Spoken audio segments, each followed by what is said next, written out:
झाला का स्वयंपाक? नाही अजून. झालेलं आहे, पुरणपोळ्याच बाकी होत्या ते पण होत आलेले आहेत. इथं आहे पुरणपोळीचा स्वयंपाक स्वातीचा चालू.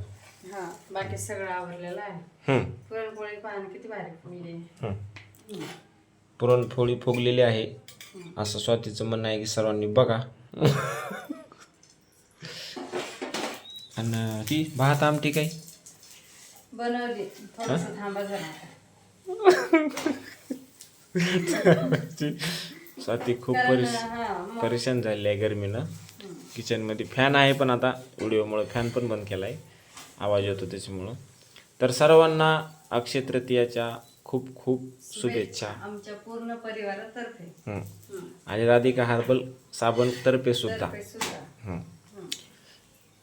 तर आमच्या इकडं आज पुरणपोळीचा बेत असतो. पुरणपोळी रस म्हणजे आमरस.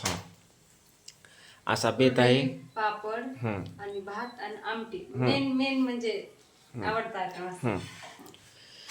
तर तुमच्या इकडे काय असतं ते नक्की आम्हाला कमेंटमध्ये सांगा. धन्यवाद. पुरणपोळी कशी वाटली ते पण सांगा.